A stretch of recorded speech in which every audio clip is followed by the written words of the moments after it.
Hi folks, I didn't realise I was up very first, so I'll set the bar nice and low. Okay, well I'm Matt from Nottinghamshire Bat Group. So our presentation, just to give you a bit of information really, what we've been up since the last Midlands Bat Conference, which was I think 2012. Normally Michael he's not there, that's not his picture. He'd normally be doing this as our chairman, but it's his actual 25th wedding anniversary this weekend, so he's away doing some stuff for that. Probably not bat related. So yeah, just some basic stuff that we've been up to really, but important stuff. We've had a name change. I can't remember if that was just prior to the last Midlands Conference or just after. But previously we had two bat groups in Nottinghamshire, North and South, and we've basically merged. I think North Nottinghamshire Bat Group had a few sort of technical issues folding because there weren't enough committee members to fold themselves. But I believe that was a couple of years ago. So Paul Stone there was in North Notts, and there's a few other active members, Derek Eames and a few others, who now come to South Notts stuff. And then we voted in a committee and adopted a constitution, and there's just a few of our members. We've had a good year for membership. I don't know what the stats were this time last year, but this time 2 years ago, but certainly since this time last year, we've had an increase. We're up to about 75 people now, and we've got more cash than we've had for a long time. So basically we've got a few key projects, some of which are highlighted, or most of which are highlighted here. This was probably about 18 months or so ago now. Mainly Michael working alongside the county council ecologist meant that we've introduced some criteria for important bat sites to get them designated as local wildlife sites, so that they're sort of more recognisable within the planning system.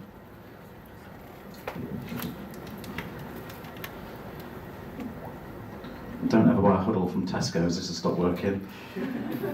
Great. Okay, and we've got the Bat Atlas project. This is kind of like two projects, I suppose, one of which we're doing at the moment, which is a more casual, ad hoc kind of survey setup where we're just going out and trying to get as many records as possible in Nottinghamshire, which is pretty much in the middle of that, you can probably see, mostly SK. But the theory is we're trying to get as much coverage, understand a bit more about distribution, maybe pick up the odd rare bat, and then that'll feed into a current application that we're putting in for heritage lottery funding, quite an audacious bid of about 50 odd grand. We've no idea if it's successful, but the theory is because this is quite audacious, we might be successful. So it's quite a complex bid that's been particularly developed by our members who work at the Notts Wildlife Trust, which is Michael, Gaynor Jones-Jenkins, and a few others. And we're hoping to identify things, the distribution of bats, the status, identify some more important sites, develop sort of a central mapping and database system, get some more kit on board, maybe some specialist surveys, and ultimately understand more about what bats get up to in Nottinghamshire, because ultimately if we don't know that, we can't really conserve them. We've had a couple of bat care workshops. There's a dubious character at the front there. That one was the one from 2012, which was a joint one with Derbyshire Bat Group, which was very successful. Lots of people from both sides. I think we segregated them just to keep the argy-bargy down. I think that was a bit of a mix actually on that side. There's a few Derbyshire and Notts members, so maybe that's when the referees weren't looking. So yeah, that's worked out well because it's meant that from that we had a follow-on one in March 2014, and that's meant we've got an improving network of carers and resources. We've had a couple of bat calls at least already this year, and I know a couple of our bat carers are here. Peter's been very helpful with all this, and Joe, and Lynn Victor as well, particularly helpful. So that's working well so far. Around the same time, we've had sound analysis workshops, which seem to get quite an unsurprisingly high take-up by consultants in the group who come along and sort of take advantage of this. And this is run by people like Michael, Chris Turner, and I think previously Nick Sanderson of EMEC, or was EMEC at the time. And yeah, so this is very helpful for everyone really. You get along to that and learn more about bat sonogram analysis. A couple of new bat box schemes, mainly on wildlife trust reserves, but we've also got a couple of schemes at Centre Parks in Nottinghamshire and one in Clumber Park. What does that mean? Oh shit, right, okay. Right, okay, well, I better move on then. So we've got, it's going well. Church Porches project, this is something we do on an ongoing basis really. We've reinvigorated it this year. So it's basically got lots of churches in the county. And so it's something for everyone to get involved with because we're only surveying the porches. So basically have a wander and have a look for droppings and feeding remains.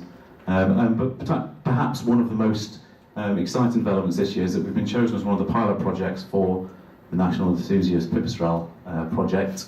There's 5 bat groups, Nottinghamshire and Derbyshire are a sort of a joint 5th group, if you like. And that's been coordinated by Daniel, Kate and VCT, and I don't know if John's involved, John Ross a little bit as well. These are just some of our, well they're all our records actually in Nottinghamshire. The river trend goes from bottom left to top right, so most of them are along the Trent Valley.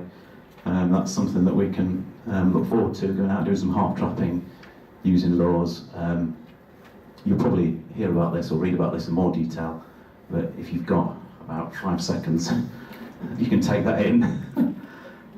So yeah, it's basically, we have 2 sites in each county, and then 2 main sites and 2 secondary sites in each county.